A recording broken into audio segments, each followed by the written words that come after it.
The courtroom was so quiet you could hear a pin drop. My husband Marcus was asking the judge to take everything from me. Our house, our car, and worst of all, our daughter Lily.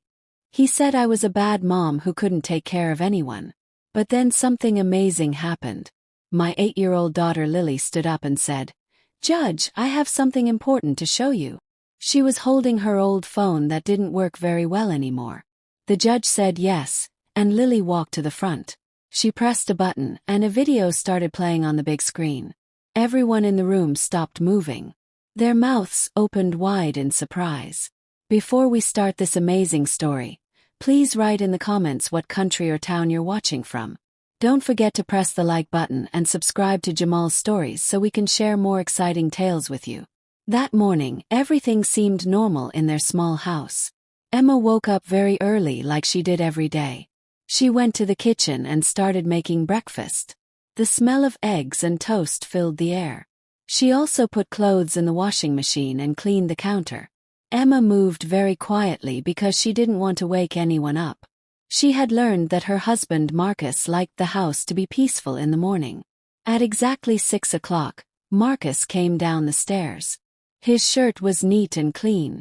Emma quickly put a cup of hot tea and a plate of food on the table for him. Marcus sat down and picked up his cup. He didn't smile or say good morning. "This tea tastes strange," Marcus said without looking at Emma. "I'm sorry. I'll make it better next time," Emma said quietly. Marcus pushed his plate a little bit away and ate only a few bites. Emma stood near the table, waiting to see if Marcus needed anything else. He didn't say another word. The room was so quiet and cold. Emma couldn't remember the last time they had laughed together at breakfast. It was probably 2 years ago, back when Marcus was kind to her. Now he worked late every night and was gone most weekends. "Is Lily awake yet?" Marcus asked, still looking at his phone. "Yes, she's getting dressed. She'll come down soon," Emma answered. Just then they heard small footsteps on the stairs. Lily ran into the kitchen wearing her school uniform. Her smile was big and bright, so different from the sad feeling in the room. "Good morning, Mommy." "Good morning, Daddy," Lily said happily. She gave Emma a kiss on the cheek and walked over to Marcus. Marcus finally put down his phone and gave Lily a small smile. "Good morning, Princess. Eat your food fast. Daddy will take you to school today." "Really? I get to go with Daddy?" Lily jumped up and down with joy. Emma felt a tiny bit better inside. At least Marcus was nice to Lily. This short breakfast time was the only time they all sat together like a family. When Lily finished eating, Marcus stood up right away. He picked up his bag, kissed Lily on the head and walked to the door. Like always, he walked right past Emma like she wasn't even there. No goodbye, no kiss, not even a look. The sound of his car driving away left Emma standing alone in the big empty house. Emma spent the rest of the morning doing her usual work. She washed the dishes, folded the clothes, and cleaned every room. She did everything perfectly. She thought that if the house was clean enough and the food was good enough, maybe Marcus would start loving her again. But the old Marcus who used to hold her hand and make her laugh seemed gone forever. At lunchtime, Emma drove to Lily's school to pick her up. This was Emma's favorite part of the day. She loved hearing Lily talk about her friends, her teacher, and what she ate for lunch. "Mommy, guess what? I got 10 stars today for my math test," Lily said excitedly, holding Emma's hand. "Wow, my smart girl," Emma said with real happiness, touching Lily's nose gently. When they got home, Emma was helping Lily take off her backpack when she heard a motorcycle outside. A delivery person knocked on the door. "Package for Emma," the person called out. Emma felt confused. She hadn't ordered anything. She walked to the door and took a big brown envelope. There was no name on it showing who sent it. But in the corner there was a picture of a law office. Emma's heart started beating very fast and hard. "Who's at the door, Mommy?" Lily asked, coming over to look. "Nobody important, sweetie. Just some mail. Go change your clothes and we'll have lunch," Emma said, trying to sound normal. After Lily ran to her room, Emma sat down on the couch. Her hands were shaking as she opened the envelope. Inside were many papers. When she read the first page, Emma couldn't breathe. The words on top said, "Request for divorce." Emma felt like the world had stopped spinning. She read it again and again, hoping she made a mistake. Husband's name Marcus. Wife's name Emma. Reason: the wife has completely failed at being a good wife and mother. Emma felt sick to her stomach. Failed. She had given up everything for this family. She quit her job when Marcus asked her to. She took care of Lily every single day. She made sure Marcus's clothes were always clean and ready. What did he mean by failed? She kept reading the next pages. Her eyes went blurry when she saw what Marcus was asking for. It was really mean. Marcus didn't just want a divorce. He wanted full control over Lily, saying Emma was too emotional and couldn't take care of children properly. And the worst part, he wanted everything they owned, including their house. He said Emma didn't help earn money, so everything belonged only to him. Emma fell to the floor. The papers flew everywhere around her. So that's why Marcus had been so mean for months. He had been planning this secret attack behind her back. The front door suddenly opened. Marcus had come home from work much earlier than usual. He stood there looking at Emma on the floor, then at the papers all around. His face showed no sorry feelings at all. "Marcus, what is this?" Emma's voice shook and tears started falling. Marcus took off his shoes quietly. He walked closer and loosened his tie. He didn't say he was sorry or try to explain. He just said coldly, "It's exactly what you read. I don't want to be married to you anymore, Emma. You failed. You failed as a wife and as a mother. Failed." Emma cried in disbelief. "I've taken care of everything, the house, Lily, you." "Taking care of the house?" Marcus laughed in a mean way. "All you've done is waste my money. Lily needs a better mom, someone who can actually do things right, not someone who just cries all the time like you. But everything, the house, all our stuff and Lily. Marcus, you can't take them." Emma started screaming. Marcus bent down and looked at Emma with hateful eyes she'd never seen before. "I can and I will. My lawyer has proof of everything. You'll get nothing, Emma. You'll leave this house with $0. Marcus stood up and fixed his jacket. He looked up the stairs to make sure Lily couldn't hear them. "And get ready." Marcus smiled in a scary way that made Emma's blood feel cold. "My lawyer says even your own daughter will tell the judge how bad you are as a mother." Emma froze like ice. Her heart broke into a million pieces. Marcus didn't just want to divorce her. He wanted to destroy her completely. Emma didn't sleep at all that night.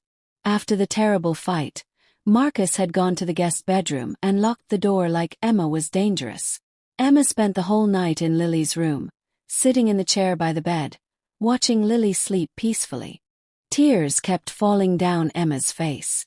How could Marcus say that Lily would tell the judge bad things about her? Lily was Emma's whole world. What had they told her little girl to make her think bad thoughts about her mommy? That thought hurt more than anything else. The next morning, Marcus acted like nothing happened. He woke Lily up, helped her get dressed, and took her to school. He didn't say one word to Emma. When Lily asked why her mommy's eyes looked puffy and red, Marcus said with no feelings, "Mommy just doesn't feel good today, princess." After they left, Emma felt real fear take over. She had to fight back. She couldn't just give up on Lily. She grabbed her phone and looked for good divorce lawyers in the city. But then the hard truth hit her. Lawyers cost lots of money. Money to hire them, money to talk to them. Emma realized she had no money at all. For all these years, Marcus had only given her a little bit of money each month, just enough for food and Lily's school things. There was no extra to save. Her only hope was their shared bank account, the one she thought was their family emergency money. With shaking hands, Emma opened the bank app on her phone. She typed in the password, her heart pounding loud. When the number appeared on the screen, Emma felt her legs go weak. 0. The account had $0. That couldn't be right. There should have been thousands and thousands of dollars in there. Emma pushed the refresh button over and over, hoping it was a mistake. But the number 0 just stared back at her. She opened the history of what happened to the money. Her eyes got huge with shock. Over the past 6 months, Marcus had been taking out big amounts of money and moving it to another account Emma didn't know about. The last time he took money out was just 3 days ago. He took every last dollar. Marcus had planned everything. He wasn't just leaving. He had stolen all their money on purpose, so Emma couldn't fight back in court. Emma cried and cried. How was she going to pay a lawyer with no money at all? She remembered her wedding jewelry, the beautiful necklace and rings from their wedding day. She ran to her bedroom and opened her jewelry box. It was empty. Only some fake plastic jewelry was left. Marcus had even taken her special jewelry that was supposed to be passed down in her family. Emma felt so hopeless. Then she remembered an old friend who worked helping people who couldn't afford lawyers. She called her and told her everything through her tears. Her friend felt really sad for Emma but couldn't do much. She could only give Emma one name. "His name is Mr. Peterson," her friend said. "He has a small office above a store on Main Street. He's not expensive but he's honest and works really hard. Go see him. Tell him what happened. Maybe he can help you." Emma had no other choice. With a little bit of cash she had in her purse, she called a taxi and went to the address. Mr. Peterson's office was exactly like her friend said. Small, simple, and on the second floor of an old building with paint falling off. Mr. Peterson was an older man with thick glasses and a calm, gentle face. He listened carefully to Emma's whole story without interrupting. He just nodded sometimes and wrote notes. When Emma finished talking, Mr. Peterson breathed out a long breath. "Emma, this is going to be very hard," he said quietly. "Your husband has prepared everything very carefully. He doesn't just want a divorce. He wants to ruin you." "I know, sir. But I don't care about the house or the money. I just want Lily. Please help me. I don't have money now, but I promise I'll pay you later. I'll pay little by little. I'll do anything," Emma begged with tears. Mr. Peterson looked at her for a moment with kind eyes. "Let's not worry about money right now, Emma. What's important is we need to move fast. This lawsuit has already started. We need to prepare our answer right away." Mr. Peterson asked Emma to wait. He left the room and came back with a folder full of copied papers. They were the lawsuit papers Marcus's side had filed. "Your husband's lawyer is Mr. Blackwell. He's known for being very smart and using dirty tricks," Mr. Peterson said firmly. "Let's see what proof they say they have." Emma nodded, her heart beating so hard. Mr. Peterson opened the folder. The first page had photographs. Emma's eyes went wide seeing pictures of the inside of her house, pictures of dirty dishes in the sink, pictures of toys all over the living room floor, pictures of clothes in messy piles. "But this isn't fair," Emma protested.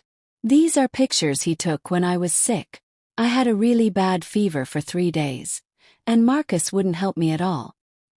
He took them on purpose to make me look bad.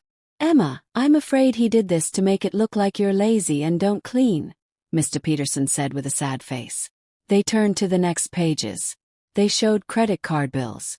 Emma saw a long list of charges for expensive purses, jewelry, and dinners at fancy restaurants she never went to. "That's not me. I didn't buy those things," Emma cried. "Was there an extra card with your name on it?" Mr. Peterson asked. "Yes, there was. Marcus controlled it. He told me to use it if I needed something, but he used it himself all the time, saying his main card was full." "Oh no. He set you up," Emma said, her voice breaking. Emma felt the whole room spin around her. She understood now that every time Marcus was a little bit nice, it was really part of his evil plan. Then Mr. Peterson stopped at a thick report near the end of the folder. "And this is the worst part, Emma." "What is it?" "It's a report from an expert witness, a child doctor who studies how kids think and feel." Mr. Peterson handed the report to Emma. She read it slowly. The report was written in fancy grown-up words. It said that the doctor had secretly watched Emma and Lily together. The ending said that Emma was too emotional, didn't take care of Lily's needs, and was a harmful mother for Lily's mental health. The report said Marcus should get full control of Lily for the little girl's safety. This doesn't make sense. When did this watching happen? I never met any child doctor. Emma's voice shook badly. According to this report, the watching was done in public places, at the park, at the shopping center, and when you picked up your daughter from school, Mr. Peterson explained, staring at her seriously. That's crazy. Lily always looked happy with me. This is all lies. Who is this doctor? Mr. Peterson flipped the cover of the report. Her name is Dr. Sarah Mitchell, he said. Here are all her degrees and certificates. She looks very professional and believable. Mr. Peterson looked at Emma seriously. Emma, do you know this woman, Dr. Mitchell? Emma shook her head, totally confused. Tears started falling again. No, sir. I don't know her. I've never seen her in my whole life. Living in the same house with a man who wanted to destroy her was like living in a scary nightmare. Marcus hadn't moved out. He just moved to the guest room. The house that used to feel warm and happy now felt like a frozen war zone with hidden traps everywhere. Emma had to live with her enemy, see him every morning, and pretend everything was okay in front of Lily. Marcus did his evil plan perfectly when Lily was around. He acted like the world's best dad. He started coming home from work earlier than usual, something he hadn't done in many months. He brought expensive gifts. One evening, he came home with a huge box with a princess cartoon on it. This is your new tablet, Lily, Marcus said loudly, hugging their daughter. It's way better than your old one. It has a great camera, and Daddy put lots of fun games on it for you. Lily's eyes shined bright like stars. Wow! Thank you, Daddy. Emma, who was folding clean towels in the living room, could only swallow hard. Her heart ached with pain. She knew exactly what Marcus was doing. He was buying Lily's love with expensive things. Emma couldn't compete. She didn't have a single dollar to buy Lily anything. You see, Princess, Marcus said, looking at Emma with a mean smile while turning on the new tablet. When you live with Daddy later, you can get a new toy every single week, unlike some people who only know how to fold towels. Emma stopped folding. She felt a hard lump in her throat. She wanted to yell. She wanted to tell Marcus he was being mean. But she couldn't do it in front of Lily. If she got angry, it would only prove Marcus's lie that she was too emotional and crazy. So Emma kept folding towels silently, head down, letting Marcus's poison words fill the room. The scary things continued every single day. Marcus slowly destroyed Emma's power as a mother. If Emma cooked dinner, Marcus came into the kitchen, tasted the food, and said in front of Lily, "Sweetie, the chicken is a little too salty." "It's okay. Tomorrow we'll just order pizza instead." If Emma got ready to help Lily with her homework, Marcus interrupted. "Let me help you instead, Princess. The way Mommy teaches is too confusing. You'll get mixed up." Emma felt smaller and smaller, more and more invisible in her own home. She started doubting herself. Did she really cook badly? Was she really not smart enough to teach her daughter? Marcus played his fake nice dad role too perfectly, making Emma look like she couldn't do anything right. Lily, stuck in the middle of her parents, started acting confused.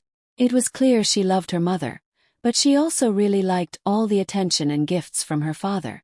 Sometimes Lily held onto Emma tight like she was scared and needed protection. But other times Lily seemed uncomfortable, especially after Marcus whispered secret things in her ear. One night, Emma couldn't fall asleep. She walked very quietly to Lily's room to make sure her daughter was okay. She opened the door just a tiny bit. Lily was sleeping deeply. On her desk sat the new tablet Marcus had bought. But as Emma got closer to tuck Lily in with her blanket, she saw something strange. Lily's little hand was holding something tight under her pillow. It wasn't her favorite stuffed bear. Emma looked very carefully. Her heart skipped a beat. It was Lily's old phone, the cheap one with a cracked screen in several places, the one Emma always told her not to use because the broken glass might cut her. Emma frowned, confused. Why did Lily still keep this broken phone? Why hide it under the pillow when the brand new tablet was sitting right on the desk? Emma didn't understand. She thought it was just because kids sometimes love their old toys, even when they're broken. She had no idea that broken phone held a secret that was going to change everything in their lives. She went back to her room, her mind even more confused and worried. The really big problem happened a few days later. Emma was waiting for Lily to come home from school. She had promised Lily she would bake her favorite strawberry cookies. But an hour passed after school ended, and Lily didn't come home. Emma called the school. They told her Lily had been picked up by Marcus. Emma's heart dropped like a stone. Marcus hadn't told her anything about this. She called Marcus over and over, but he didn't answer even once. 2 hours went by. 3 hours went by. Emma was almost going crazy with worry, walking back and forth in the living room with tears streaming down her face. It wasn't until 9 o'clock at night that she finally heard Marcus's car pull up. Lily came in laughing, carrying a huge bag full of things from the amusement park. Stuffed animals, candy, and toys. Behind her, Marcus walked in calmly with a smirk on his face. "Where have you been? Why did you take Lily without telling me? I was so worried I was going crazy," Emma shouted, her voice full of tears and anger. "Daddy took me to Fun World Park, Mommy. It was the best day ever," Lily said happily, not understanding why her mommy was upset. Marcus looked at Emma coldly. "So what? I'm her father. I can take my own daughter wherever I want. Besides, you're not doing anything important at home anyway." "But you should have told me first," Emma cried. "Why? So you could ruin our fun with your crying and complaining," Marcus shot back. It was then that Emma smelled it. A woman's perfume. It was a soft, flowery smell on Marcus's shirt that wasn't familiar. It wasn't Emma's perfume, and it wasn't the cologne Marcus usually wore. "Marcus, you," Emma started to say. Marcus followed where Emma was looking. He knew she had smelled the perfume. He didn't look worried at all. Instead, he smiled bigger. He waited until Lily ran upstairs to put away all her new toys. When they were alone, Marcus came very close to Emma. His face was right next to hers, and his voice was low and full of poison. "Did you notice the smell? Did you really think I was going to stay forever with a boring woman like you? You're nothing compared to her." Emma took a step back, gasping for air. There was another woman. All of this, all the lies and accusations, were just to get rid of Emma so he could be with someone else. "Who is she?" Emma whispered, her voice barely making any sound. "None of your business. She's a successful, smart woman who knows how to make a man happy, unlike you." That night, Lily came into Emma's room. "Mommy, why are you crying?" Emma wiped her tears away as fast as she could. "I'm fine, sweetie. My head just hurts a little bit." Lily looked at her mother with eyes that were hard to read. "Are you really sick, Mommy? Daddy says that because you're sick you get sad and angry a lot. Daddy said that if I go live with him later, you'll be able to rest and get better." Emma's heart shattered into pieces. Marcus had been putting poison thoughts into their little daughter's mind. He had tricked Lily into thinking it would be kind to leave her mommy because Emma was sick and needed rest. Emma hugged Lily as tight as she could. "Lily, listen to me carefully. I am not sick. I just love you so much. I promise I won't be sad anymore." But the damage was already done. Emma saw doubt in her daughter's eyes. Lily wasn't completely sure if she should believe her mommy anymore. Marcus, who had been listening to their conversation from outside the door in the dark hallway, only sneered quietly. He walked past Emma, who was still shocked and hurt, and gave a little pat on his wife's shoulder, pretending to feel sorry for her. "Enjoy your time together," Marcus whispered meanly in Emma's ear. "Soon she won't even want to call you Mom." The meeting before the real trial was like a cruel joke. They all sat in a small, stuffy room. A court helper tried to find some middle ground between them. Mr. Peterson started with a calm voice. "Marcus, Emma doesn't ask for much. She only wants to keep Lily. or at least share taking care of her. We can talk about the house and money. Before Mr. Peterson could finish his sentence, Mr. Blackwell, Marcus's fancy, expensive lawyer in a perfect suit, interrupted him fast. There's nothing to talk about, Mr. Blackwell said harshly. He slammed his thick file down on the table hard. Our client's position is crystal clear. Emma is the one who failed in this marriage. We've proven that she failed at keeping the house clean and raising the child properly. Our client demands full custody of Lily for the child's future well-being. Marcus sat next to his lawyer with a blank face, acting like he was the one who got hurt. I only want what's best for my daughter, he said in a fake sad voice. Taking her away from her mother is what's best. Emma started shaking all over. Mr. Blackwell chuckled meanly. Emma, if you keep fighting this, we'll take it to a real trial in court. And I promise you, all the evidence we have will embarrass you badly. The pictures, the credit card bills, the expert doctor's report. You should just sign this agreement now. Our client is being generous by letting you leave the house without suing you back. Leave my house with nothing and without Lily. Are you insane? Emma screamed. The meeting helper tried to step in, but Marcus and his lawyer wouldn't budge at all. The meeting fell apart completely. Mr. Peterson patted Emma on the shoulder as they left the building. Stay strong, Emma. The real fight starts now. The first day of the real trial came closer.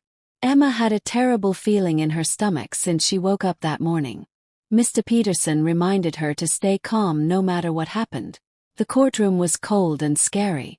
It had tall wooden walls, heavy chairs, and the judge's hammer looked very powerful and important. Marcus sat on the opposite side of the room, looking very confident next to Mr. Blackwell. The trial began. Mr. Blackwell went first. He talked smoothly, and his voice was loud and sure of himself. He showed his version of what happened. He showed the photos of the messy house, saying Emma was a lazy, dirty housewife. He showed the credit card bills, saying Emma wasted money and was bad with finances.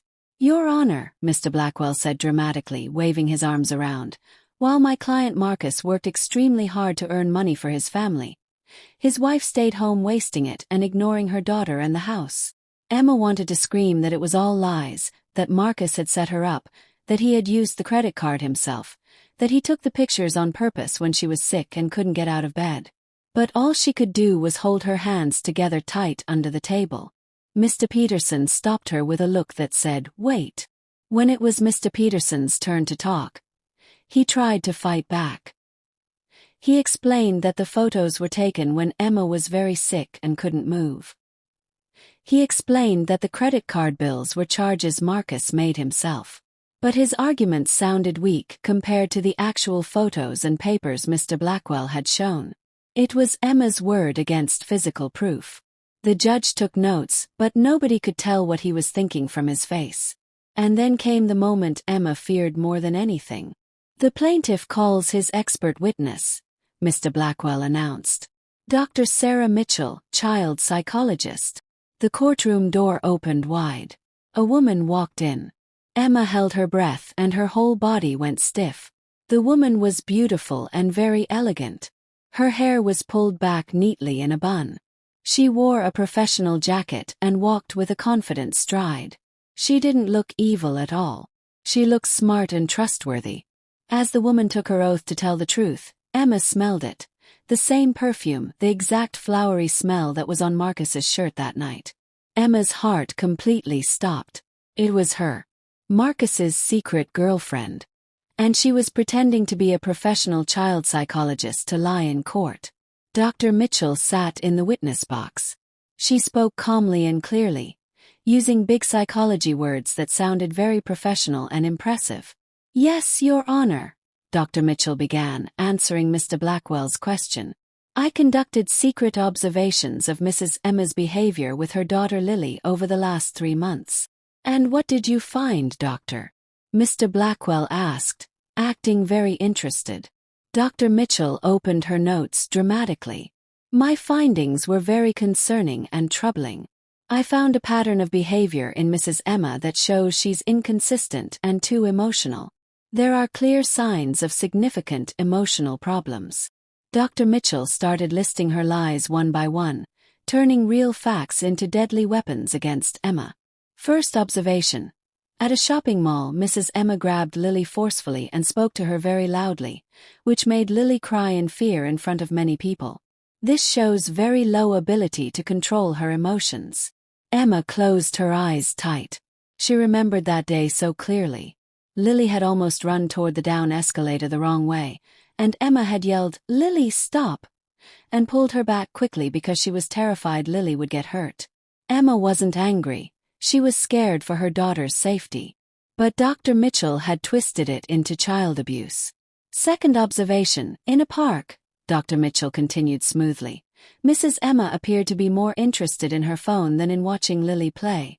When Lily fell down and scraped her knee, Mrs. Emma didn't notice right away.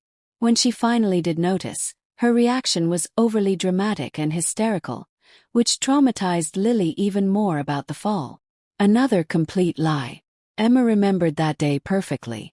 She was texting the grocery list Marcus had demanded she get. When Lily tripped over a tree root, Emma got genuinely worried and scared. She ran over immediately, hugged Lily, and comforted her gently. Her reaction was exactly what a concerned, loving mother would do. Not hysterical at all. My professional conclusion, Dr. Mitchell said, looking straight at the judge with steady, confident eyes, is that Mrs. Emma does not have the stable emotional capacity to raise an 8-year-old girl properly. There are strong, worrying signs of a syndrome where Mrs. Emma unconsciously projects her own unhappiness and emotional problems onto her child. For Lily's mental health and future well-being, I strongly recommend full custody be granted to the father, Mr. Marcus, who is clearly the more stable and capable parental figure. The room became completely silent. Dr. Mitchell's testimony was very powerful, very scientific sounding, and totally destructive to Emma's case. Emma cried silently, tears rolling down her cheeks. "It's all lies," she whispered to Mr. Peterson. "Every word is a lie. She's Marcus's girlfriend, not a real doctor studying our family." "Stay calm, Emma," Mr. Peterson replied quietly but tensely. "Don't react or show emotion. That's exactly what they want you to do." Mr. Peterson stood up to ask Dr. Mitchell questions and try to prove she was lying. He tried his best. "Dr. Mitchell, are you absolutely certain you can make such a serious diagnosis based only on watching from far away, without ever actually talking to the mother or child?" Dr. Mitchell smiled slightly, looking confident. "On the contrary, counselor, natural observations where the subject doesn't know they're being watched are actually the most accurate method. There's no manipulation or fake behavior. It's pure, real behavior in real situations. You were paid money by Mr. Marcus for this testimony, weren't you?" Mr. Peterson challenged. "I was paid for my professional services and time as an expert witness counselor, not for my conclusions," Dr. Mitchell answered cleverly. "My conclusions are completely objective and based purely on field data and research." Mr. Peterson hit a dead end. Dr. Mitchell had dodged his questions too skillfully. She had covered all the weak spots in her story too well. The trial stopped for the day.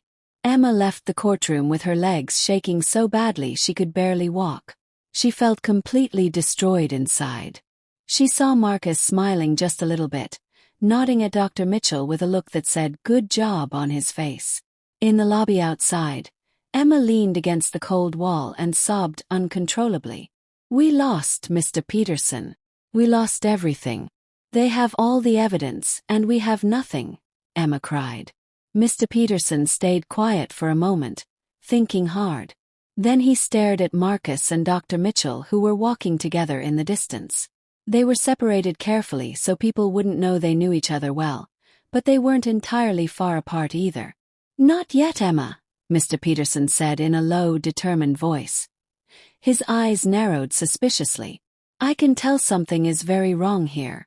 The way she looks at him when she thinks nobody is watching is not the way a professional psychologist looks at a client she barely knows." Mr. Peterson turned to Emma with a serious face. We have to find out who she really is and what she's hiding. A few days before the next court hearing, Mr. Peterson called Emma to his small office. His face looked really tired, like he hadn't slept well. The pile of papers on his desk looked even thicker than before. "Emma, I tried to research this woman's background and history," Mr. Peterson said bluntly, getting straight to the point. "The result is different from what we hoped for and expected." Emma's heart started racing fast. "What do you mean, sir?" "Her credentials and certificates are completely clean and legitimate." "Too clean, actually," Mr. Peterson sighed, rubbing the bridge of his nose tiredly. "She really is registered with the State Psychological Association. She has a real clinic registered to her name. All her documentation and paperwork is absolutely perfect and legal. Either she genuinely is a real psychologist that Marcus hired and paid lots of money to lie for him in court, or Marcus somehow forged and created this entire fake identity extremely well with no mistakes. The truth is, we cannot attack her by accusing her of being a fake psychologist with no degree. The court would dismiss and throw out our claim immediately because all her papers check out." The small bit of hope Emma had been holding on to vanished instantly like smoke. "So we can't prove she's lying at all?" "No, we simply can't prove she isn't a licensed psychologist. Her credentials are real. The only way to win is to challenge and refute her testimony itself by telling your side of the story. And that means you have to testify and talk in court, Emma." Mr. Peterson looked at Emma very seriously. "You have to tell your complete side of the whole story, about the photos, about the credit cards, about Marcus's cruel behavior. And most importantly, you absolutely must not get emotional or upset. Mr. Blackwell will definitely try very hard to provoke you and make you angry. He wants you to look hysterical and crazy in front of the judge, exactly like Dr. Mitchell described you in her report." Emma nodded silently, her throat tight. "I'll do it, sir. I'll try my absolute best." The day arrived. It was Emma's turn to sit in the witness stand and tell her story. After being sworn in to tell the truth, Mr. Peterson started with gentle, easy questions, guiding Emma to talk about her life as a housewife and mother. Emma explained in a voice that tried to stay as calm and steady as possible. She talked about how she quit her good job to focus completely on caring for Lily.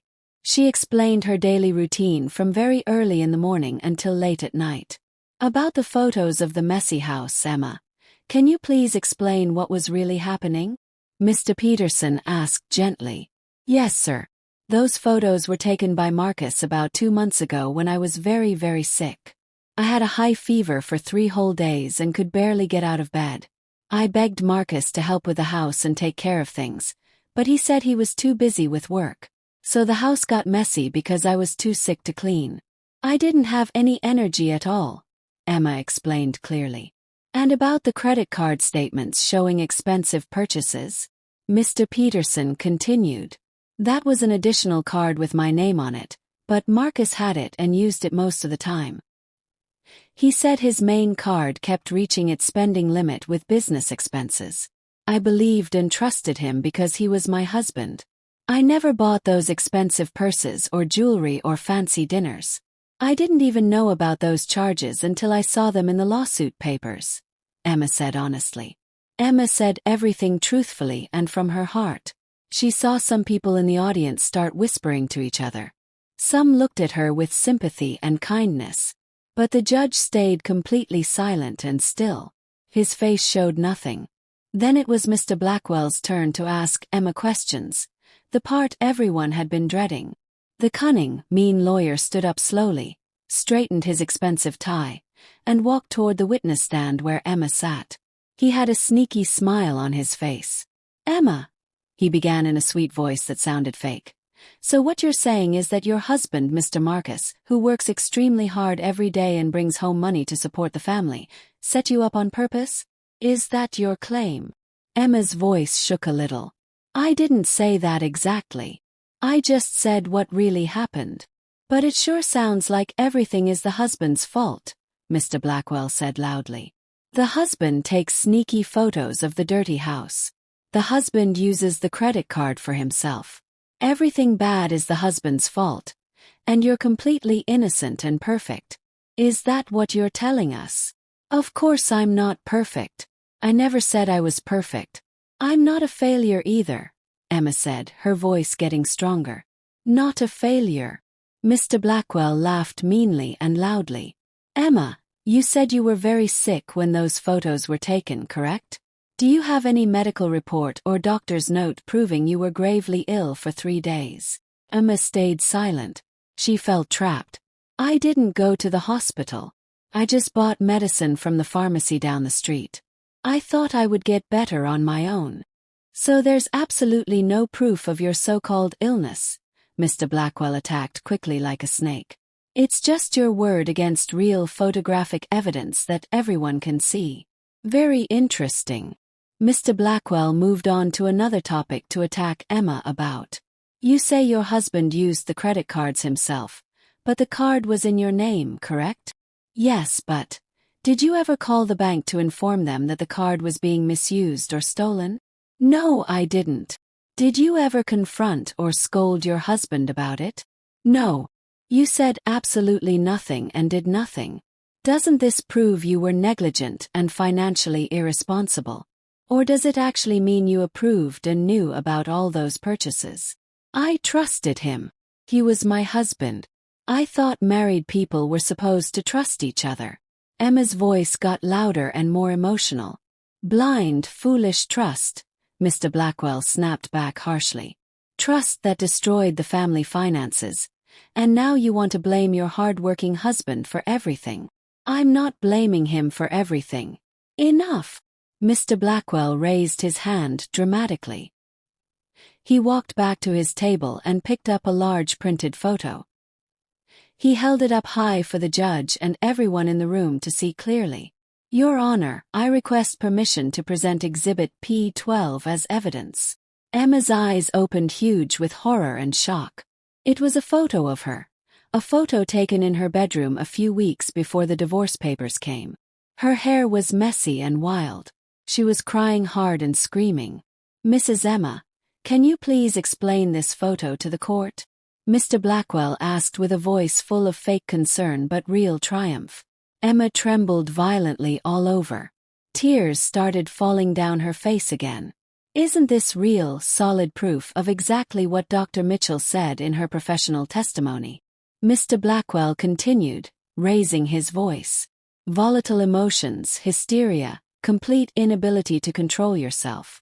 Is this the face of a competent, stable mother who should raise a young child? You don't understand what happened that night. Emma wailed, her tears now pouring down like rain. That night Marcus had just come home. He called me a worthless, useless wife right to my face. He said I was a burden on him. He insulted me with terrible words. He said I didn't deserve to be Lily's mother. He provoked me on purpose until I broke down. So you admit it.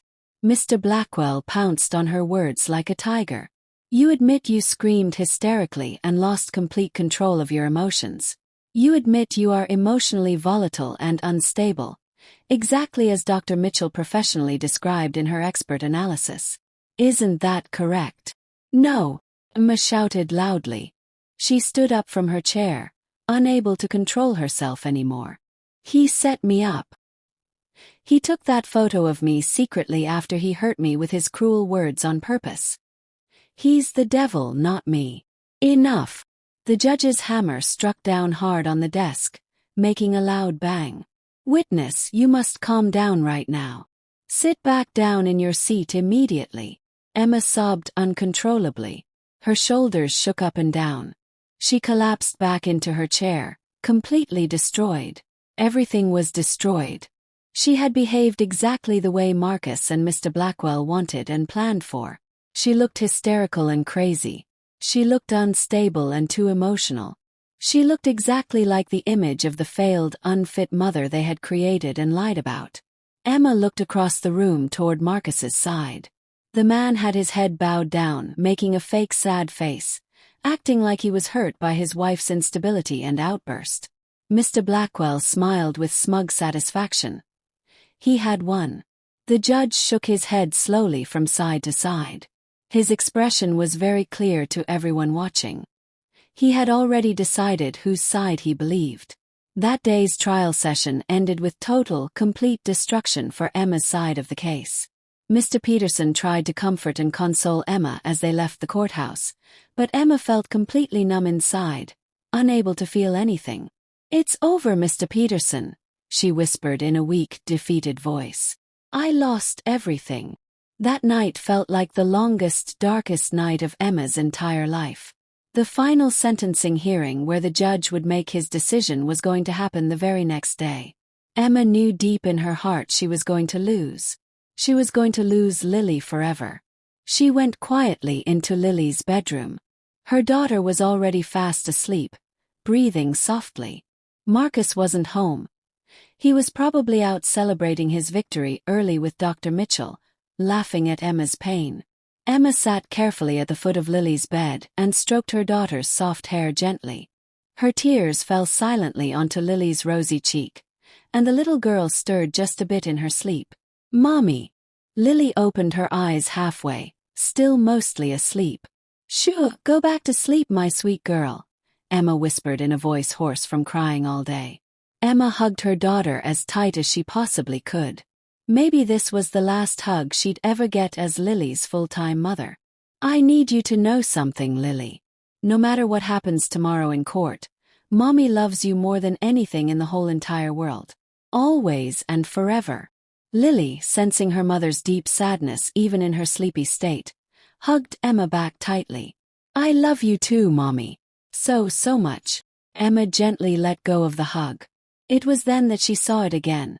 The corner of the old broken phone was sticking out from under Lily's pillow. Lily was clutching it tightly in her sleep, even now. Emma still couldn't understand why Lily was so attached and connected to that broken, useless object. But that night, Emma was too destroyed and heartbroken to think any deeper about it. She simply kissed her daughter softly on the forehead one more time and left the room to face what she believed was the end of her world as a mother. The courtroom felt even colder than usual the next morning. The air was so heavy and thick it was hard to breathe. Emma sat stiffly in her hard chair, her eyes red and puffy from crying all night. She hadn't slept even 1 minute. Next to her, Mr. Peterson stared straight ahead with a grim, sad expression on his face. He knew he had done absolutely everything possible, but they were facing an impossible giant wall of lies and fake evidence. The atmosphere on Marcus's side of the courtroom was completely different. Marcus looked fresh and confident in a brand new expensive suit. He smiled sometimes and shared quiet jokes with Mr. Blackwell. Victory was right in front of his eyes, almost in his hands. In the audience seats, Emma saw Dr. Mitchell sitting elegantly in a cream-colored dress, looking at Emma with a smile that was barely visible, the smile of someone who had won. The judge entered the courtroom. Everyone immediately became silent. Emma's heart beat so hard and fast it actually hurt her chest. In the matter of the divorce petition, case number 2024 from 8756, the judge began in a formal, official tone. Today's proceeding is for the reading of the court's final verdict and decision. But before that, I will allow both parties to present their closing arguments one last time. Mr. Blackwell stood up first, smoothing his jacket. He summarized his so-called victory very skillfully and dramatically. "Your Honor," he said in a loud, booming voice, "during this entire trial, we have seen completely irrefutable evidence presented to this court. We've shown photographic proof of Mrs. Emma's neglect of basic household duties. We've shown financial proof of her complete irresponsibility with money. And most importantly, we heard testimony from the highly respected child psychologist, Dr. Sarah Mitchell, who objectively and scientifically presented clear evidence of the defendant's serious emotional instability." Mr. Blackwell pointed directly at Emma with his finger. "We even witnessed Mrs. Emma's hysterical conduct and complete emotional breakdown right here in this very courtroom during yesterday's testimony, which perfectly supports and confirms Dr. Mitchell's professional diagnosis. It's all clearly recorded in the court transcript." He turned dramatically toward Marcus with an exaggerated gesture. "On the other hand, we have Mr. Marcus. A capable, loving father who is financially successful and stable, and above all, emotionally stable and genuinely concerned for his daughter's future and well-being. Your Honor, the choice here is abundantly clear and simple. This isn't about punishing a wife. This is about saving and protecting an innocent child. For young Lily's best interest and mental health, I humbly beg this court to grant full custody to our deserving client, Mr. Marcus, and approve his reasonable request for fair division of marital assets. Mr. Blackwell sat down with a smug, satisfied smile on his face, like a cat that had just caught a mouse. Now it was Mr. Peterson's turn to give his closing argument. He stood up slowly, looking around the entire room, then directly at the judge. Your Honor, Mr. Peterson began with a soft but very firm voice, what we have witnessed here during this trial is not proof of anything real. It is character assassination, a very well-planned, calculated defamation of a good woman and mother. Photos can lie and deceive. You can take a photo of the best chef's kitchen in the entire world at the wrong moment and make it look filthy and disgusting. Financial statements can be manipulated and twisted, especially when one party has total financial control and the complete trust of the other party. And expert testimony. Testimony from an expert who only observed from a far distance and drew radical, life-changing conclusions from just a few tiny fragments of incidents taken completely out of their real context. Is that really stronger and more valuable than the deep maternal love a devoted mother has built up and shown over 8 full years of her daughter's life? Mr. Peterson looked directly at Marcus with accusing eyes. Your Honor, we are not saving a little girl here. What we're really witnessing is a selfish, greedy husband trying desperately to get rid of his faithful wife, steal all their shared assets, and cruelly take away the only thing that is most precious and valuable to her. Her beloved daughter. Emma is a good mother. Mr. Peterson's voice shook slightly with real emotion. She's not perfect, it's true. No mother on earth is perfect. But she has dedicated and given her entire life to Lily. She sacrificed her career, her independence, everything. Please, Your Honor, do not allow this well-woven web of lies and defamation to destroy that sacred bond between mother and child. I beg you to judge this case with your conscience and heart, not just with manipulated papers. Mr. Peterson sat back down slowly. The room stayed completely silent. His argument had been excellent and emotional and heartfelt. But Emma knew deep down it wasn't enough to win. Mr. Peterson's argument was based on belief, faith, and emotion. Mr. Blackwell's argument was based on physical evidence, documents, and expert professional testimony. In the cold eyes of the law, the winner seemed already obvious and decided. The judge cleared his throat loudly, put on his reading glasses, and opened the extremely thick file sitting in front of him. This was the final moment everyone had been waiting for. Having carefully reviewed all documents submitted by both parties, heard all witness testimonies, and thoroughly considered all evidence presented to this court, the judge began in a tone that showed no emotion at all. I am now prepared to render my decision. Emma's heart shrank and squeezed painfully inside her chest. The court notes and acknowledges that the plaintiff, Mr. Marcus, has been quite successful in presenting significant and compelling evidence to support his claims. The judge continued reading. Emma lowered her head and closed her eyes tight, preparing for the worst words she'd ever hear. First, the visual photographic evidence clearly demonstrated a pattern of negligence by the defendant, Mrs. Emma, in proper household management and basic cleanliness. Every single sentence the judge spoke felt like a sharp knife cutting into Emma's heart and soul. Second, the financial evidence demonstrated a considerable and troubling spending imbalance on the credit card bearing the defendant's name, showing poor judgment. And most damaging to the defendant's case, the judge said, his voice sounding completely final and definitive, is the expert testimony provided by Dr. Sarah Mitchell regarding Mrs. Emma's questionable emotional state and fitness as a parent. This professional testimony was unfortunately reinforced and confirmed by the defendant's own highly emotional and unstable conduct during yesterday's trial session, providing this court with a very troubling and concerning picture of the psychological environment in which the minor child has been living. Emma began crying silently again, tears streaming down her face like rivers. It was completely over. Everything was lost. Marcus looked across the room at Emma, and a slight, cruel smile of total victory appeared at the corner of his mouth. Dr. Mitchell behind him in the audience sat up straighter in her seat, ready to quietly celebrate and applaud their win. Therefore, with all considerations mentioned above taken into careful account, and especially for the best interest and future mental health of the minor child Lily, the judge raised his heavy wooden hammer high in the air, and Emma closed her eyes completely, ready to hear the sentence that would destroy and end her life as a mother forever. This court rules. Stop! The voice was small and high-pitched, but it cut through the thick silence of the courtroom like a sharp sword. It was clear and strong. Everyone's heads turned in perfect unison toward the source of that brave little voice. Standing in the slightly open doorway at the very back of the courtroom was Lily. She was alone, still wearing her school uniform with her backpack on. Obviously, she had somehow snuck in without anyone noticing. Marcus's face went instantly from arrogance and confidence to pure shock and fear. His skin turned white as paper. "Lily, what are you doing here? Get out of here right now," Marcus shouted in panic, his voice cracking. "Security guard. How did a child get in here?" "Lily, sit down right now, young lady." Marcus tried again, his voice tense and shaking. But Lily didn't move backward or obey.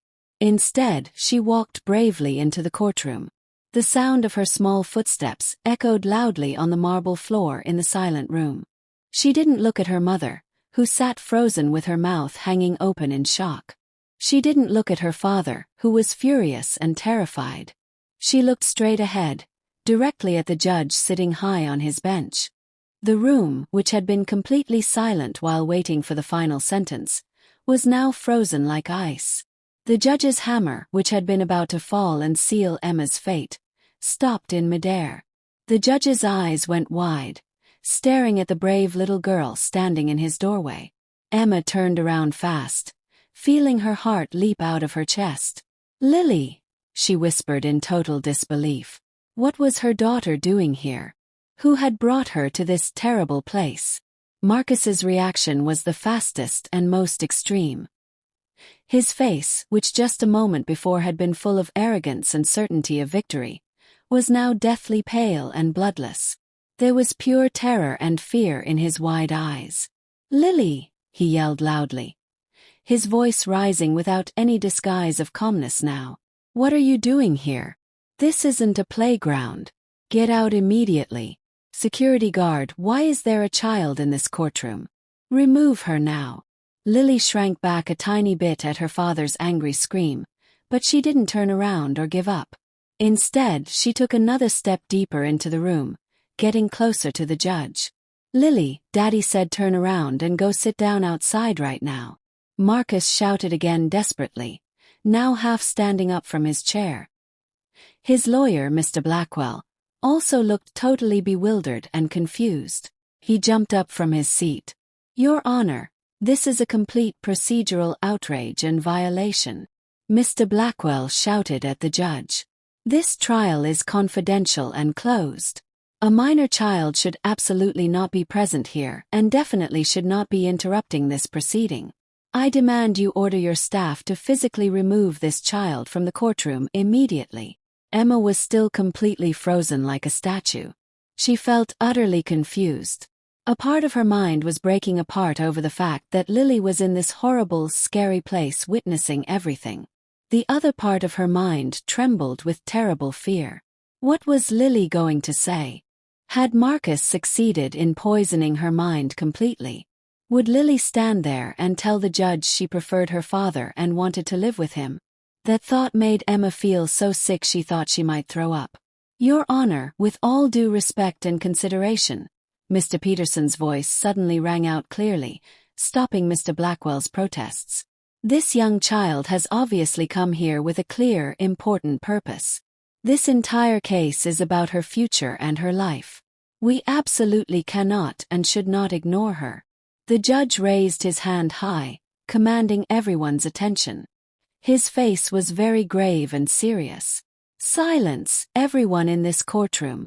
His voice echoed powerfully off the walls.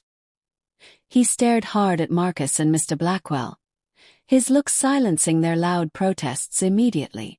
Then his gaze turned gently to little Lily. His expression softened considerably when he looked at her. Lily approached slowly and carefully. Her small footsteps echoed very loudly in the now silent marble courtroom. She stopped right in the center between the two lawyers' tables. She looked straight up at the judge sitting on his high throne. "Your Honor," Lily said with a voice that trembled just a little bit, but was clear enough for everyone in the whole room to hear perfectly. "I'm very sorry for interrupting. I know I'm not supposed to be here." "It's okay, sweetheart," the judge said in a much more gentle, fatherly tone than he'd used all day. "Why are you here, and who brought you to this courthouse?" "I came by myself. Well, my teacher's helper gave me a ride, but I snuck inside the building alone. I heard my daddy say my mommy is a bad person who can't take care of me." Marcus's eyes practically bulged out of his head. "Lily, you need to watch your words very carefully right now," Marcus said through clenched teeth, trying to sound calm but failing. "Silence, Mr. Marcus," the judge shouted firmly. "Let the child speak without interruption." Emma covered her mouth with both hands. Tears started flowing down her cheeks. Lily swallowed hard, as if gathering all her courage. She looked up at the judge again. Her pure, clear, honest eyes showed nothing but sincerity and truth. "Daddy said my mommy is bad. Daddy said my mommy gets too angry and cries too much. Daddy said my mommy can't take good care of me and that I'll be happier with him," Lily continued, her small voice shaking slightly with nervousness. Emma closed her eyes as tight as she could. This was the end. This was the final nail in the coffin. Lily was going to repeat all of Marcus's poisonous lies, and Emma's worst nightmare would come true. But then one sentence made Emma's eyes fly wide open in shock. "But can I please show you something?" Lily looked at the judge with big, pleading eyes. "Something very important that my mommy doesn't know about at all?" That sentence hung heavy in the air like a thick fog. "Something my mommy doesn't know about." Emma frowned deeply, totally confused. What could Lily possibly mean by that? Mr. Blackwell jumped up from his chair again, looking panicked now. "Your Honor, this is completely absurd and ridiculous," he protested loudly. "A recording made by a child without permission cannot possibly be used as legitimate evidence in a court of law. This is a serious invasion of privacy. That recording will prove that all the lies told by your so-called expert witness are completely false." Mr. Peterson shot back sharply and quickly. "This is extremely intriguing and relevant. Enough arguing back and forth."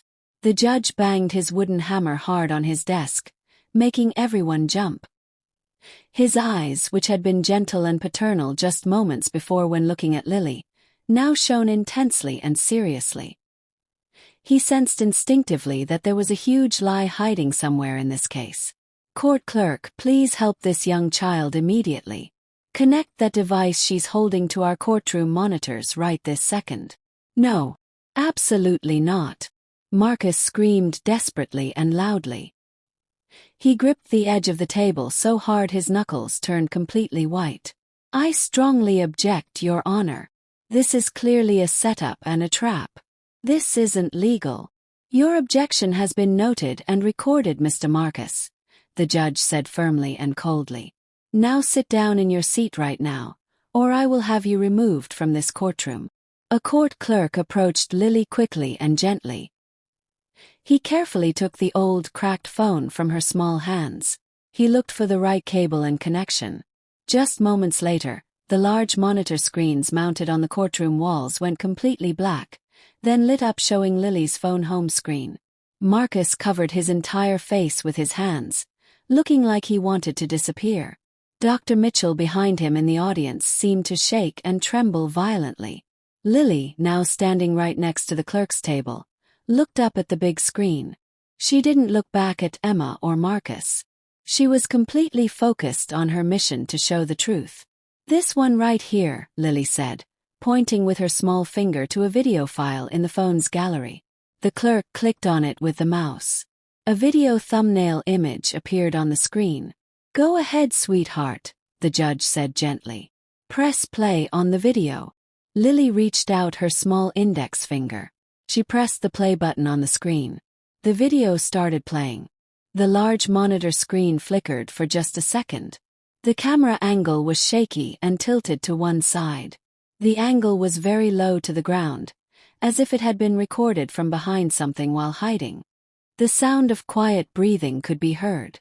"That's our living room," Emma whispered to herself, recognizing the couch and the big plant pot in the corner instantly. The video appeared to have been taken from behind that large pot, where Lily often hid during games of hide and seek. And then two figures walked into the recorded frame on the screen. Marcus and Dr. Mitchell. But this wasn't Dr. Mitchell in her professional jacket like she wore in court. This was Dr. Mitchell in casual, comfortable home clothes. Her long hair was down and loose. Marcus walked in laughing and immediately wrapped his arms around Dr. Mitchell from behind, kissing her neck romantically. "Oh my God!" A collective gasp of shock was heard throughout the entire room all at once. Emma froze completely, her breath caught in her throat and unable to move. So her suspicions were true. The perfume, the strange behavior, everything. The woman who gave false testimony to destroy Emma's life was the exact same woman sleeping with Emma's husband, probably in Emma's own house. On the other side of the room, Mr. Blackwell stared at the monitor screen with his mouth hanging wide open. He turned slowly to look at Marcus with a look of absolute horror on his face, as if silently saying, "You never told me any of this. You lied to me too." In the audience gallery, Dr. Mitchell lowered her head immediately, trying desperately to hide her face from everyone staring. And then the voices of the two figures in the video came through the courtroom speakers, crystal clear in the shocked silence. Dr. Mitchell's voice from the video. "Are you absolutely sure your evil plan will work perfectly? Your wife is so stupid and naive." Marcus's voice from the video, laughing with total certainty and confidence. "Stupid and completely submissive like a dog. She won't suspect a single thing. All the money from our joint account has already been transferred secretly to your personal account, baby. We're rich." Emma felt her legs completely fail beneath her. Her money.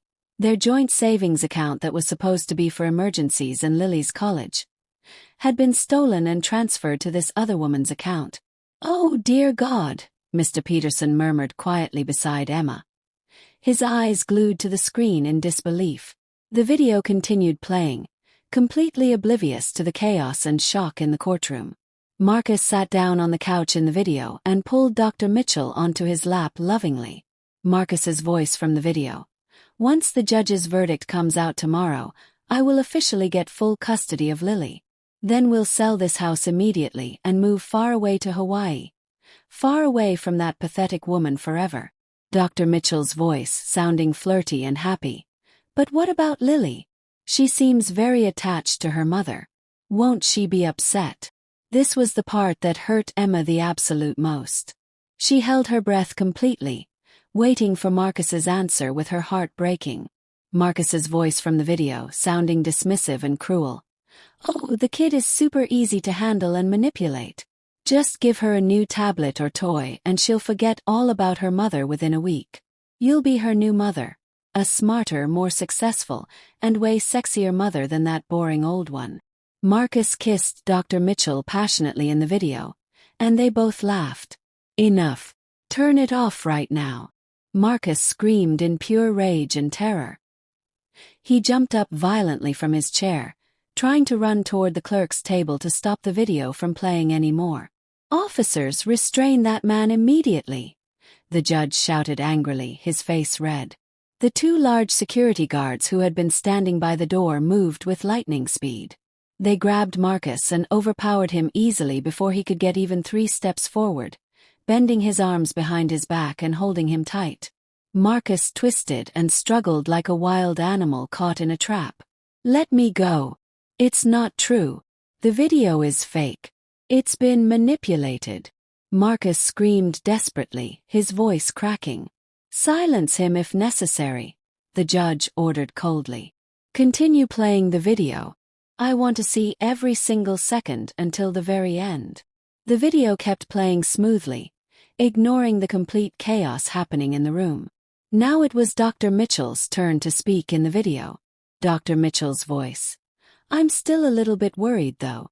What about my testimony as a psychologist? What if Emma's lawyer manages to refute it somehow with counter-observations or questions?" Marcus's voice, laughing again confidently. "Don't worry at all, baby. I already prepared for that perfectly.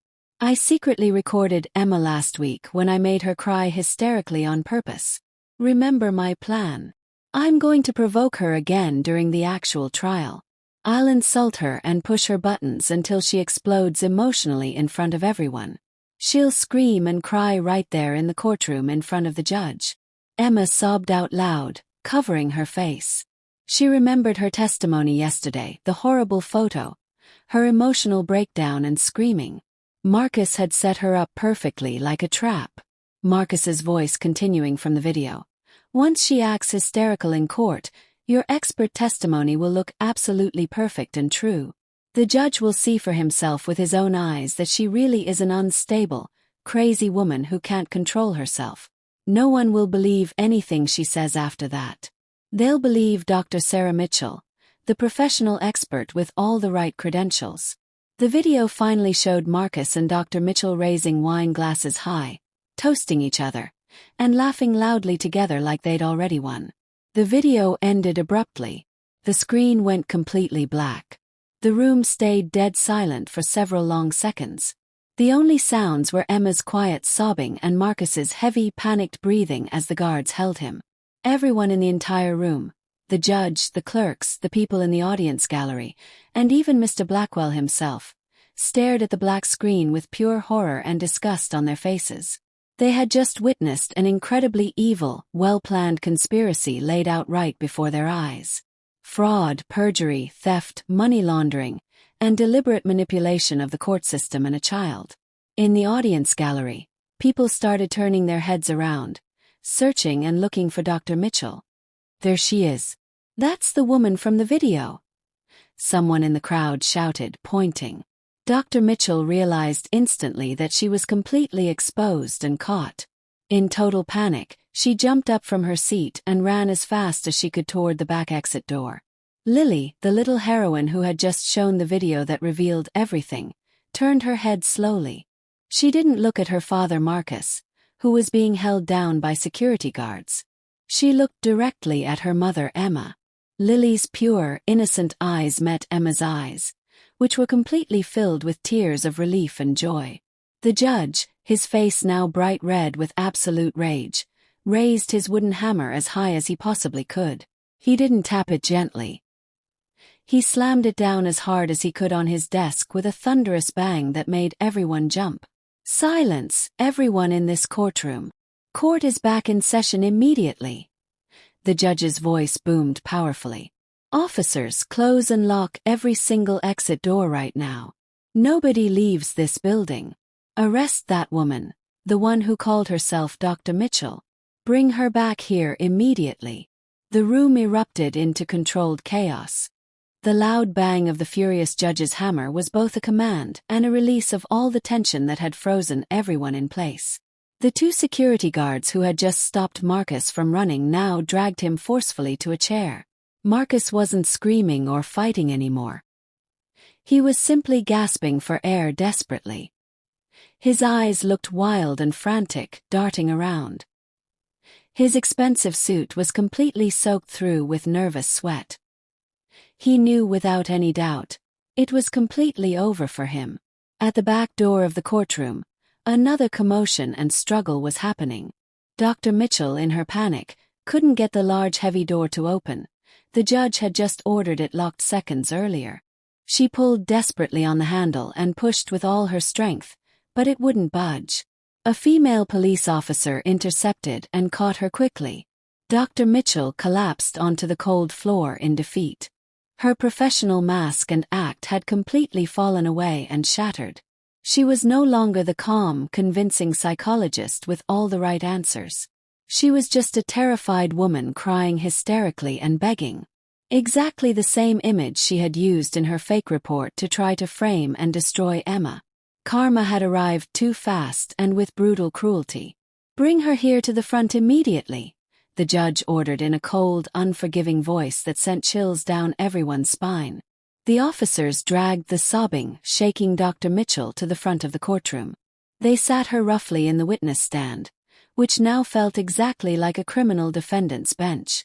Across the room, Marcus's lawyer, Mr. Blackwell, looked like he was melting like a wax candle. His face had turned deathly pale and gray. His perfectly tied expensive tie was now crooked and loose. He no longer looked at the judge at all. He just stared down at the pile of papers stacked in front of him, unable to find any answers or escape. His career and his reputation had been completely destroyed in a single instant by a video from a child's broken phone. He knew he was implicated and involved too.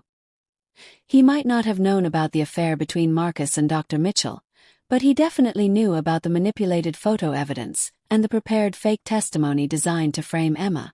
His law license was as good as gone. Emma herself was still sitting in her chair, frozen. She watched the scene unfolding before her eyes like it was a movie or a dream that couldn't possibly be real. Her sobs had calmed down and stopped, replaced by a kind of frozen shock and disbelief. Beside her, Mr. Peterson gave her a gentle, reassuring pat on the back.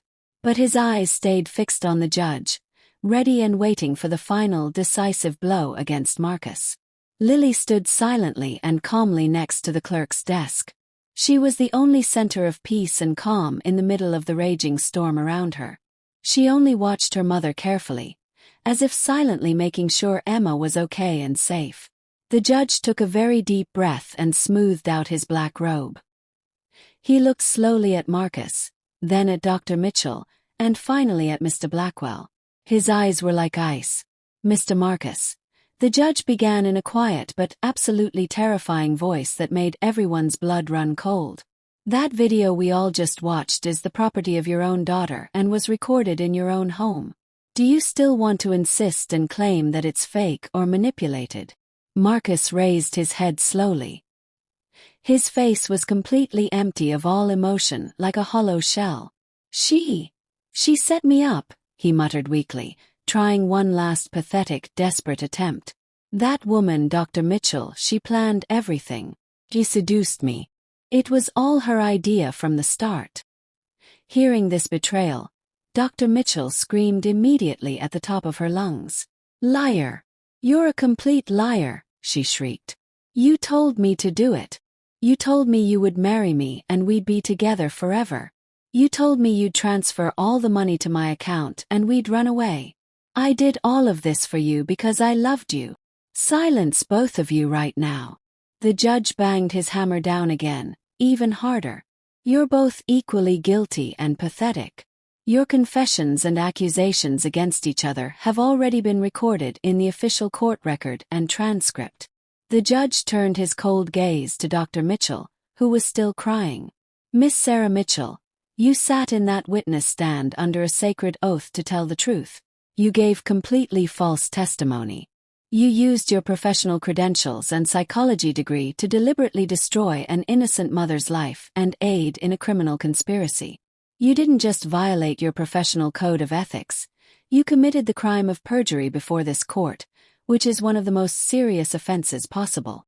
The judge looked next at Mr. Blackwell with disgust.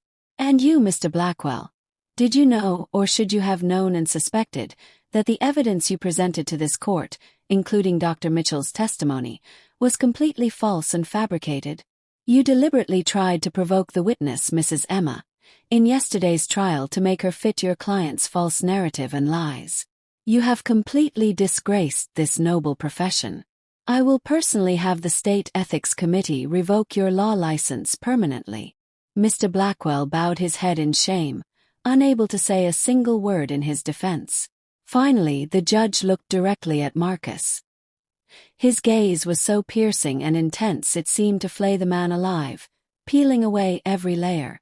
"Mr. Marcus," the judge's voice rose with righteous anger, "you entered this courtroom demanding justice for yourself. You accused your faithful wife of being a failure. You accused her of being unstable. You demanded to take all her assets. And most heinous and evil of all, you demanded to separate an innocent child from her loving mother forever. The judge lifted up Marcus's entire lawsuit file and held it high in the air for everyone to see. Let's review your lawsuit point by point, shall we? First accusation: that the wife failed and neglected the home. Proven completely false. The video we just watched demonstrated clearly that you conspired to defame her. The judge threw one sheet of paper from the file onto the floor with contempt. Second accusation: that the wife was financially irresponsible and wasteful. Proven completely false. The video is a full confession that you stole money from your joint marital account and transferred it secretly to your mistress's personal account. This isn't just defamation. This is outright theft and fraud. He threw the second sheet down. Third accusation: that the wife was emotionally unstable, backed by supposedly expert testimony. Proven to be a blatant, evil scheme and conspiracy. The video proves beyond any doubt that you conspired and planned to provoke your wife on purpose, record her secretly, and use it to deceive this court. He threw the third sheet onto the floor. Your entire lawsuit, the judge's voice rose to fill every corner of the room, is nothing but a giant pile of garbage and lies, based completely on fraud, greed, adultery, and evil manipulation. This court hereby dismisses entirely and completely the divorce petition presented by Mr. Marcus. The hammer struck down hard with a resounding bang. But the judge wasn't finished at all.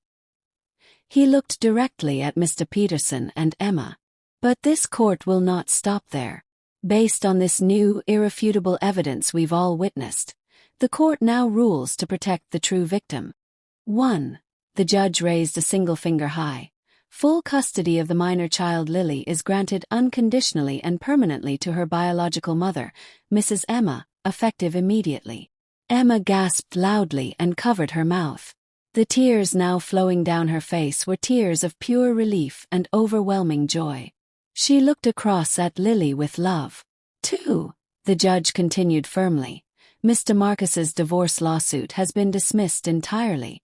However, this court strongly suggests and encourages that Mrs. Emma file a counter-lawsuit against her husband right now, this very moment.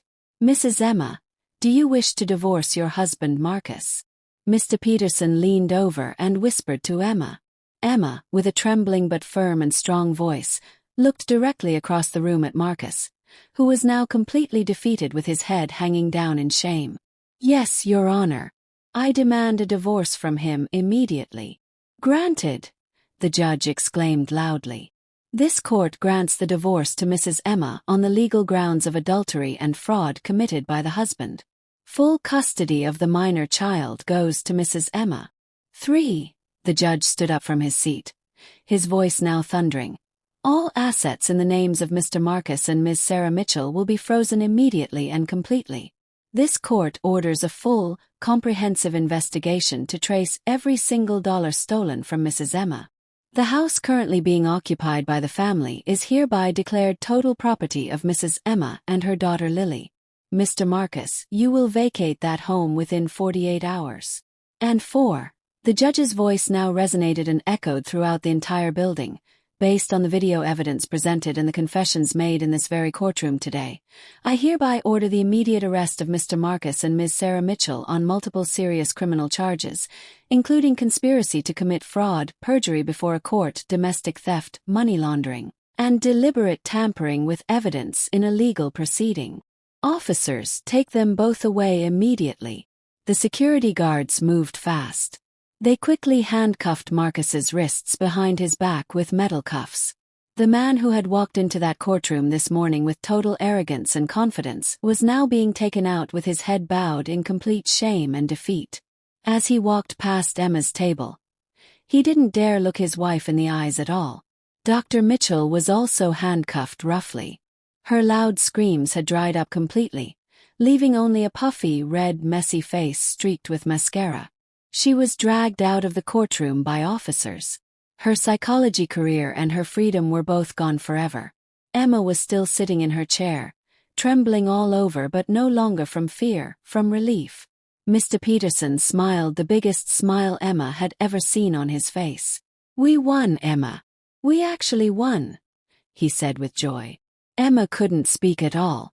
Words wouldn't come out. She simply stood up slowly and walked on shaky legs toward the center of the room. Lily immediately ran toward her mother as fast as her little legs could carry her.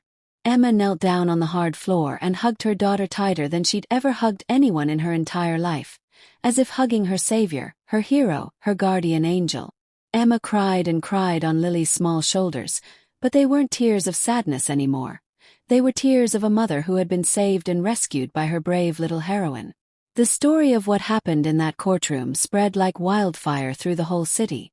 The tale of the greedy, evil husband, the fake psychologist girlfriend, and the 8-year-old heroine with a broken phone dominated every local news channel and newspaper for many weeks. The first few weeks after the trial were like a blur for Emma and Lily. Mr. Peterson took care of absolutely everything legal. By order of the judge, all of Marcus's and Dr. Mitchell's assets were frozen solid. The criminal investigation proved that Marcus had secretly transferred nearly $500,000 to Dr. Mitchell's personal account over the past year. Every single dollar was seized by the court and returned to Emma's new bank account. The big, cold house where so many bad memories lived was now officially Emma's property. But Emma couldn't stay there anymore. Too many painful shadows of Marcus and Dr. Mitchell haunted every corner and room. With Mr. Peterson's help and consent, Emma sold the house. The money from the sale was more than enough to start a completely new, fresh life somewhere else. The punishment for the villains was swift and severe, exactly as they deserved. Given the overwhelming video evidence that couldn't be denied, Marcus was sentenced to 15 years in state prison for fraud, theft, perjury, and conspiracy. Dr. Mitchell, whose psychology credentials turned out to be real but were criminally misused, was sentenced to 10 years in prison. Her license to practice psychology was permanently and immediately revoked by the state board. The cunning lawyer Mr. Blackwell was disbarred immediately by the state ethics committee, and also faced his own criminal charges for his participation in the conspiracy to deceive the court. Karma had been paid back in full to every single person who tried to hurt Emma. 3 months after that incredible judgment day, the sound of children's laughter and joy filled a small, beautiful green park. Emma, with all the weight of worry and fear completely gone from her face, smiled peacefully as she watched Lily on the swing, pumping her legs and going higher and higher. They had moved far away from their old life. Not to a big fancy house, but to a modest, cozy 3-bedroom apartment in a different town. It was filled with happy photos of the two of them together, and it always smelled like the fresh cookies and cakes Emma baked. Emma had started a small baking business from their home. Her cooking and baking skills, which Marcus had always mocked and belittled, were now praised and loved by many customers. Orders were coming in steadily every week. Emma was busy and tired, but truly happy for the first time in years. She was independent and strong. "Mommy, look." Lily ran toward Emma, who was sitting on a wooden park bench. Her hands were covered with dirt from the small garden. "The flowers are going to bloom really soon." Emma smiled warmly, stroking Lily's hair gently. "Wow, my daughter is so good at growing things and taking care of them." They sat side by side for a while, just enjoying the warm afternoon sun on their faces. There was one question Emma hadn't had the chance to ask calmly and properly. "Sweetheart," Emma began softly, "can I ask you something important?" "What is it, Mommy?" Lily looked up at her with those clear, honest eyes. "The video on your old broken phone. Why did you record it in the first place? What made you do that?" Lily was quiet for a moment, as if carefully remembering. "Because I didn't like Miss Sarah at all," Lily said simply. "Why didn't you like her, honey?" "Miss Sarah pretended to be really nice and friendly. She smiled at you and talked sweet to you at the shopping mall, Mommy. But when you went to the bathroom, she whispered to Daddy, 'Your wife takes way too long in there.' And at the park too. She saw me playing alone, but she told Daddy that you weren't watching me. But you were watching me, Mommy. I saw you looking at me the whole time." Emma's eyes widened with amazement.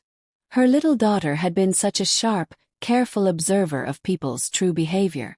And that night, Lily continued, her voice getting quieter, Daddy said he was working late at the office. But I heard his car come back home really early. I wanted to show Daddy my new drawing from school. But when I went downstairs quietly, I saw Daddy come inside with Miss Sarah. Daddy hugged her and kissed her right away. I got really scared, so I hid behind the big flower pot in the corner. So that's when you recorded the video there? Ma asked gently. Yes, Mommy. I used my old phone to record everything. I remembered you told me once that if there are bad people doing bad things, you need to have proof and evidence. So I recorded them with my phone. Emma's heart felt so warm it could burst. She had forgotten she'd ever said that to Lily during a cartoon they'd watched together. But sweet Lily had remembered. But sweetheart, Emma asked again, this was the most important question of all. Why didn't you tell Mommy about it? Why did you keep it a secret for so long? Lily looked down at her dirty hands, her voice getting very low and sad.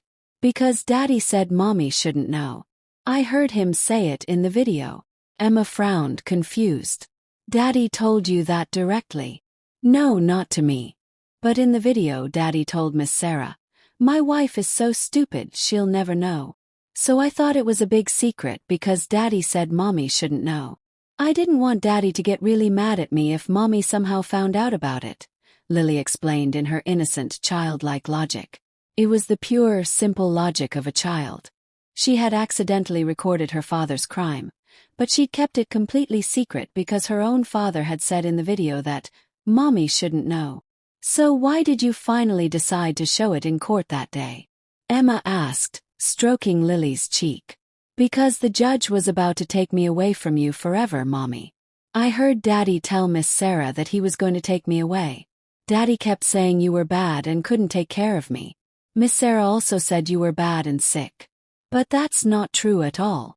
Lily's eyes filled with tears. I don't ever want to be separated from you, Mommy. You're not bad. You're the best mommy in the whole entire world. So I had to show the judge the truth. That Daddy and Miss Sarah are the real bad people, not you. Emma couldn't hold back her emotions anymore. She hugged Lily as tight as she possibly could, crying tears of pure joy and gratitude. For all this time, Emma had suffered Marcus's terrible accusations that she was a failed mother. She had doubted herself so deeply. She'd felt destroyed and worthless. But sitting right here in front of her was the strongest, most powerful proof that she hadn't failed at all.